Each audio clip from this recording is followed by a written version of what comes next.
موضوع بناتے, میں ہی اس کو آج موضوع بناتا ہوں. کیا بات. یہ پارہ نمبر 4 ہے, سورہ آل عمران ہے. پارہ 4 سورہ آل عمران آیت نمبر 103 ہے. اللہ اپنے بندوں کو حکم دے رہا ہے, وَاعْتَصِمُوا بِحَبْلِ اللَّهِ جَمِيعًا وَلَا تَفَرَّقُوا. اللہ فرماتا ہے کہ اے لوگوں, تم سب مل کر اللہ کی رسی کو مضبوطی سے تھام لو. تم سب مل کر اللہ کی رسی کو مضبوطی سے پکڑ لو. وَلَا تَفَرَّقُوا, اور فرقوں میں مت بٹو, گروپ بندیوں میں مت جاؤ. اس آیت کو موضوع بنا کے سب یہ کہتے ہیں کہ آج ہمیں فرقوں میں نہیں بٹنا چاہیے, آج ہمیں الگ الگ گروہوں میں نہیں ہونا چاہیے. بات بالکل صحیح ہے, اس لیے کہ گروہوں میں ہونا گویا رب تبارک و تعالیٰ کے حکم کی نافرمانی کرنا ہے. جب ہمارے رب نے ہمیں حکم دیا کہ فرقوں میں نہ بٹو, تو ہم نے فرقوں میں نہیں بٹنا چاہیے. لیکن اس کے باوجود کہ حکم خدا بندی تھا کہ تفرقے کی بازی مت کرو, فرقوں میں مت بٹو, اس کے باوجود بھی یہ امت فرقوں میں بٹی. اب کتنے فرقے ہو چکے ہیں یہ تو ایگزیکٹ بتانا مشکل ہے. وجہ یہ ہے کہ ہم صرف انہی فرقوں کو جانتے ہیں جو ہمارے ملک میں پائے جاتے ہیں یا جن سے ہمارا واسطہ پڑتا ہے. لیکن بہت سے ویسے بھی فرقے ہیں جن کو ہم نہیں جانتے. اگر آپ مصر چلے جائیں تو وہاں کچھ اور ٹائپ کے 2-4 فرقے اور مل جائیں گے آپ کو. اگر آپ سوڈان چلے جائیں تو وہاں کچھ اور ملیں گے. ترکی چلے جائیں تو ترکی میں بھی کچھ فرقے مل جائیں گے, عرب میں بھی کچھ مل جائیں گے. بلکہ آپ کو میں بتاؤں کہ اس وقت 2 بہت بڑے فرقے جو موجود ہیں دنیا بھر میں, جو اپنے آپ کو ایک اہل حدیث فرقہ, اہل حدیث کہتے ہیں جن کو ہم غیر مقلدین کہتے ہیں, اور دوسرا ایک اپنے آپ کو جو دیوبندی کہتے ہیں, اور تیسرے جو ہے وہ ہم اہل سنت و جماعت, جن کو ان لوگوں نے بریلوی نام دیا, جبکہ حقیقت میں ہم اہل سنت و جماعت ہے. لیکن ہمیں اس سے کوئی پرابلم نہیں ہوتا, ہمیں اس سے کوئی چڑ نہیں ہوتی کہ کوئی ہمیں بریلوی کہتا ہے. ہم اس لیے چڑھتے نہیں ہیں کہ ہم کہتے ہیں آپ چاہے ہمیں بریلی کہہ دو, چاہے کچوچوی کہہ دو, چاہے اجمیری کہہ دو, چاہے بغدادی کہہ دو, چاہے مدنی کہہ دو, آپ جس سے بھی نسبت لگاتے ہو سب جنتی. ہمیں معلوم ہے تم نے جنتیوں کی ہی طرف مگر یہ عجیب بات ہے کہ آپ کی تھوڑی سی اس میں کہوں گا کہ بے غیرتی کہہ لیں یا شرم و جھجک کہہ لیں کہ آپ تو دن رات ہمیں کتنے نام دیتے ہو. کبھی کہتے ہیں دیکھو صاحب یہ ماروی ہے, یہ بریلوی ہے, یہ کچوچوی ہے, یہ قبر پجوا ہے, یہ رضا خانی ہے, یہ فلاں ہے, اور ہم کسی بھی نسبت پہ نہیں چیڑتے. مگر ہم صرف ایک نسبت آپ کے لیے کہہ دیں کہ وہابی ہے تو آپ کے چہرے کا جغرافیہ بدل جاتا ہے. تو میرے سمجھ میں یہ آیا کہ جس کی نسبت سے یہ اتنا ڈرتے ہیں فوراً صفائی دینا شروع کر دیتے ہیں. وہابی, وہ اللہ تعالیٰ کا نام وہاب ہے اس لیے ہمیں وہابی کہتے ہیں. اچھا اللہ کا نام ہے تو پھر یہ تو بہت بڑی بدعت ہے کہ کسی صحابی نے اپنے آپ کو وہابی نہیں کہا. تو یہ بدعت آپ نے کیوں اپنا لی بھائی؟ کیا ابو بکر کہتے تھے ابو بکر وہابی, عمر ابن خطاب وہابی, عثمان ابن عفان وہابی, علی ابن ابی طالب وہابی؟ کسی صحابی نے اپنے نام کے آگے وہابی نہیں لگایا. آپ نے اس کو قبول کر لیا کہ وہاب اللہ کا نام ہے. معاف کیجیے گا جناب, وہابی آپ کو اللہ کے نام کی نسبت سے نہیں کہا جاتا بلکہ محمد ابن عبد الوہاب نجدی کی نسبت سے کہا جاتا ہے. اور آپ اس نسبت سے اس لیے شرمندہ ہے کہ آپ کو بھی پتا ہے کہ محمد ابن عبد الوہاب نجدی کا ٹھکانہ کہاں ہے. جب اس کی گارنٹی نہیں ہے تو اپنی کیا گارنٹی ہونے والی ہے؟ تو نتیجہ یہ ہے کہ نسبتوں پہ بہرحال یہ اختلاف کرتے ہیں. تو آپ دنیا میں جائیں تو مختلف فرقے ملیں گے, لیکن اس وقت ہندوستان میں جو 3 بڑی جماعتیں ہیں یا 3 بڑے فرقے ہیں, جس میں ایک دیوبندی ہے, ایک اہل حدیث ہے, ایک اہل سنت و جماعت بریلوی مکتب فکر ہے. تو میں آپ کو بڑی ذمہ داری سے بتاؤں, دلیل اور پروف کے ساتھ, اگر کوئی چاہے تو میں اس کو ایک بار نہیں کئی دلیلوں سے پروف کر سکتا ہوں کہ اس وقت غیر مقلدین میں کل 32 فرقے ہیں. کتنے فرقے؟ وہابی جو اپنے آپ کو اہل حدیث کہتے ہیں, کان کھول کر سن لیں, ان کی جماعت میں اس وقت کتنے فرقے ہیں؟ 32. یہ دھوکہ دیتے ہیں کہ صاحب ہم ایک ہے. ایک نہیں ہو آپ 32 ٹکڑوں میں ہو. ایک کا نام سرودی ہے, ایک کا نام مدخلی ہے, فرقے کا نام غرباء اہل حدیث ہے. اس کے بعد صاحب وہ اہل حدیث میں ایک سلفی ہے, پھر اس کے بعد اس کے اندر مدخلی ہے. ایسے کل 32 ہے. اور ڈاکٹر ذاکر نائک خود کہتا ہے ایک اپنے بیان میں, جس کی ویڈیو بھی میرے پاس موجود ہے, کہ کہتا ہے کہ یہ سارے فرقے ایک دوسرے کو کافر کہہ رہے ہیں. میں ان 32 سے بیزار ہوں, میں ان 32 میں سے کسی میں بھی نہیں ہوں. مطلب میرے والد کا بھی پتہ ہی نہیں ہے کہ میں کس کا بیٹا ہوں.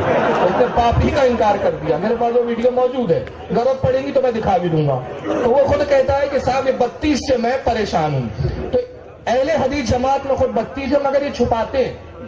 اور پرابلم کیا ہے کہ سنی پڑھتے نہیں ہیں، سنی جانتے نہیں ہیں، جاننے کی بنیاد نہیں جاننے کی بنیاد پر ان کی باتیں پتہ نہیں ہوتی تو بیچارے بھلا نہیں پاتے، اور یہ فرقہ بھلانے میں بڑا مشہور ہے۔ ایک اگر کوئی سیرا مل جائے نا، اتنا سا وہ بولتے ہیں نا کہ ہلدی کی گاٹ مل گئی تو پنسیاری کی دکان کھول کے بیٹھ جاتا ہے، تو وہ حالت ہے۔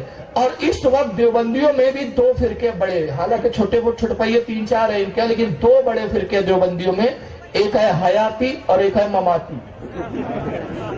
حیاتی مماتی یہ نام ہم نے نہیں دیا، یہ انہوں نے ہی رکھا ہے۔ اس کا جھگڑا کیا ہے ان دونوں کا؟ ایک کہتے ہیں رسول اللہ زندہ ہے، ایک کہتا ہے رسول اللہ مر کر مٹی میں مل چکے ہیں، اور اس کو لے کر یہ ایک دوسرے کو کافر کہتے ہیں اور ایک دوسرے سے مناظرے ہوتے ہیں۔ پاکستان کی آپ ویب سائٹ کھنگالے تو اس وقت حیاتی فرقے کا جو سب سے بڑا سرخیل ان کا مولوی زندہ ہے، مرا نہیں ہے، اس کا نام ہے الیاس گھمن، وہ اس کو لیڈ کرتا ہے۔ اور اس کے طرف دوسری طرف ان کا ایک سیالکوٹی بھی مولوی ہے جو رسول اللہ کے بارے میں کہتا ہے کہ مر کر مٹی میں مل گئے، اور یہ دونوں میں مباحلوں کے بھی چیلنج ہوتے ہیں، مناظرے کی بھی چیلنج ہوتے ہیں، بلکہ یہاں تک چیلنج ہو گئے کہ آگ جلا کے دونوں کود جاتے ہیں، لیکن دونوں کودنے کے لیے تیار نہیں، بس دھمکیاں چل رہی ہے۔ تو بہرحال کہنے کا مطلب ان کے ہاں بھی فرقے ہیں۔ اب سوال یہ پیدا ہوتا ہے کہ قرآن نے تو کہا ہے کہ تم فرقوں میں بٹو مت، تو الحمدللہ ہم فرقہ نہیں ہیں، ہم اہل سنت فرقہ نہیں ہے۔ آپ کہیں گے دلیل کیا ہے؟ فرقہ وہ کہا گیا جو ہٹتا ہے نکلتا ہے، فرقہ اس کو نہیں کہا جاتا جو پہلے سے موجود ہے۔ تو آپ دیکھیں سنی پہلے سے تھے، غریب نواز سے ماننے والے سنی، غوث پاک کے ماننے والے سنی، مولا کائنات علی مرتضیٰ کے ماننے والے سنی، خلفاء راشدین کو ماننے والے سنی، تو ہم نے آج تک ان سے انحراف نہیں کیا، ہم ہٹے نہیں، ہٹے یہ ہے۔ اس کی میں سب سے بڑی دلیل دے دوں کیسے ہٹے ہیں۔